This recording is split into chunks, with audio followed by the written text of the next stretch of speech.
YouTube, what's going on to all my riders out there in the rider sphere? Hey, told you we're gonna come back to you. We're a day late, but we're gonna get into part three of this clutch repair. I was supposed to film this yesterday and get this done yesterday, but I had no voice from coaching football, so I had to take a day off to get my voice back. But we're back out here. We're in the toy box. Bike's on the stand. We're ready to get started. So today we're gonna go ahead and get the old clutch plates and everything out. At least that's the plan. We're gonna get all that stuff out. We're gonna get the new ones in, and then we're gonna for the most part, button everything back up. All right. So without further ado, we are gonna get started. All right, guys. So you guys see, we're right here. We got it as we left off the last time. We got everything already opened up. We got our handy dandy diagram from the service manual. All right, we got our snap ring plier set, and we're going to take the snap ring out. That comes out first, followed by the stopper ring. All right, and there's a clutch lifter plate bearing, and then you see this piece that's already sticking out is actually it's called the clutch lifter. So we're going to get that out as well. And right now what you hear is me opening the snap ring pliers, which I've never used before. So we're going to see how this goes. All right. So as I'm looking at the instructions here, it's doesn't look okay.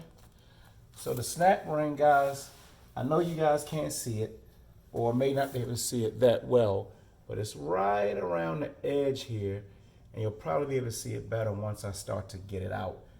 And the big thing for me is making sure I put everything back in the order that I took it out. All right, so we are going to go ahead and get started. I'm just trying to position myself in the best way possible so that I can work. All right. I think I'm blocking the light for you guys. All right, guys. Let's see what we got. All right, so here's the actual. See, we got the snap ring, and let's see if we can't get this out. All right.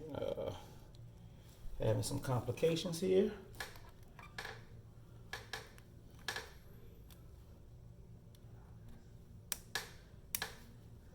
All right, and there's an opening right here in the snap ring. So we just need to get that out of there. And we're having a little bit of technical difficulty, guys, but we'll get it out.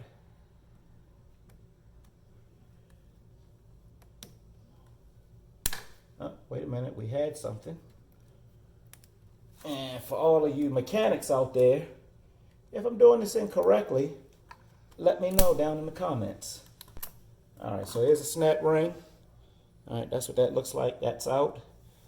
Then the next thing to come out is the stopper ring, which is actually right behind it. I'm gonna see if I can bring you guys in a little closer.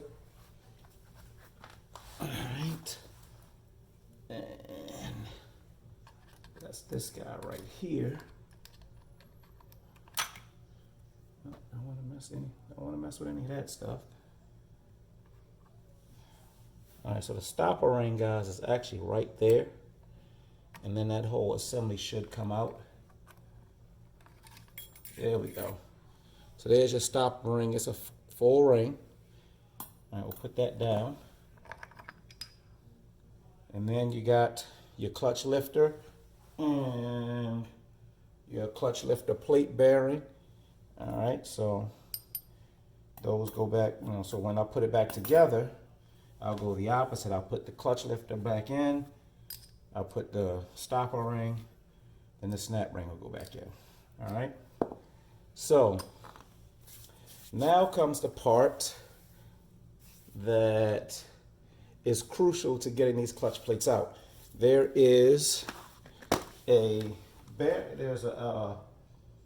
center lock nut in there that I hope I have the correct size socket for.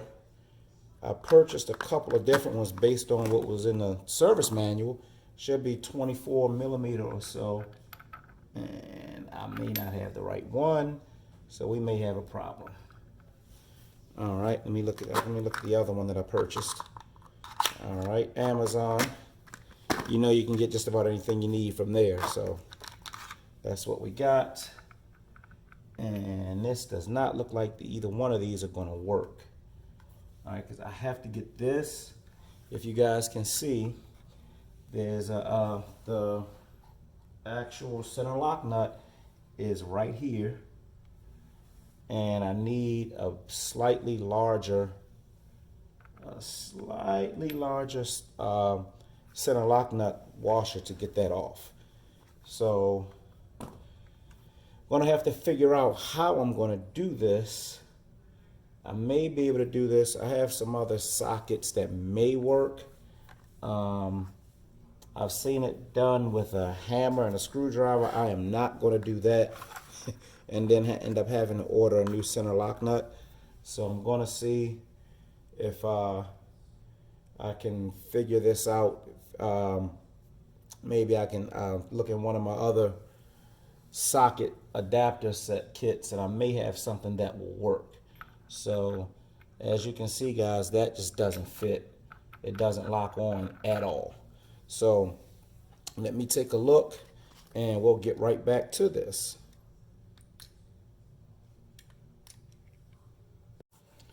All right, guys, we had to take a trip, actually 2 trips, to Advance Auto just to get this. All right, this is a 1 1/4 inch deep socket. Actually, it's specifically for lock nut removal. The correct size, according to the manual, was 15/16. It's a 25 millimeter actually, but the conversion is 15/16. That actually did not fit. So we had to go get this guy, and we're going to see if this one works. I can't turn it by hand, so I got to use a bigger socket wrench, which I got to go grab out of the toolbox. But at least we got the socket that fits, guys. We'll get this thing loosened up, and then we'll start to pull these clutch plates out. All right, so we got our bigger socket wrench. All right, the one we had in our Craftsman kit wasn't quite large enough to fit this socket. So let's see what we got.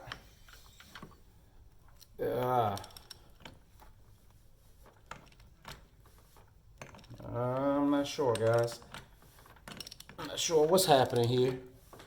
It's turning, but it's not loosening. It's not loosening up.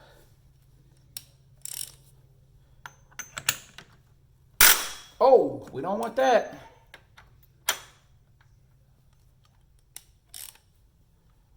So it actually goes this way, but it's not cracking loose. All right, yeah, so we got to figure out what's going on here. All right, let me figure this out, guys. I'll be right back with you. All right, guys, so things are not going as planned. As I got more into this, as you guys know, I had to go buy a socket that fit the lock nut, thinking that that's all I needed to get it off. And as it turns out, there's more to the procedure that I didn't know. So if you look, I'm going to show you guys.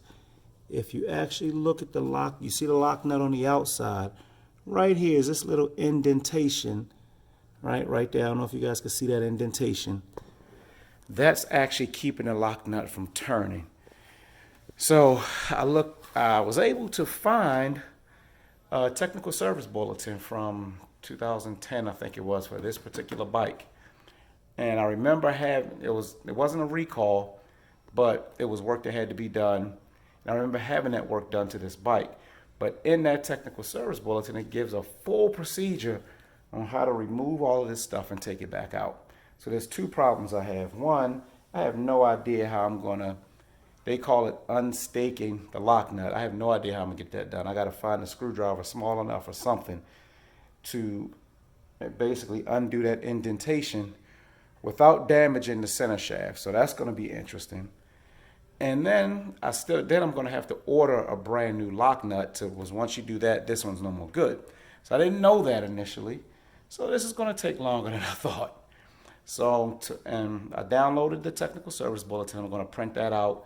So I'll have that, and I'm going to go ahead and order the new lock nut, and I'm going to look a little bit more into this procedure on how I'm supposed to unstake this lock nut to get this one off. So that's where we are right now, guys. Sorry it didn't go as planned, but hey, that's par for the course. All right. Sometimes it's a learning process. Now, for all you mechanics and all you smart guys out there, and like my man CT says, all you egghead mofos, if you know something I don't know, let me know down in the comments below. Let me know if there's something I'm missing, if there's an easy way to do this, or if there's just something that I'm doing wrong. Please let me know, because like I said, I'm not a mechanic, but I have no problem turning a wrench. All right. So with that being said, I'm going to close this segment out and order those parts that I need, and we're gonna get this done. All right, there's another track day, October 25th. I want to have this wrapped up hopefully by the end of the week. I guess it depends on how long it takes to get the lock nut. There's also a special tool that I may or may not order that holds the clutch basket in place when you loosen the lock nut. So I don't know. I'll probably order that anyway, just because it'll make the job easier. I'll never need it again, but it will make the job easier. So with all that, guys, I'm going to check out of here. To all my riders out there in the rider sphere, like I always tell you guys, keep the shiny side up, keep the rubber side down, be safe out there, and I will see you guys next time.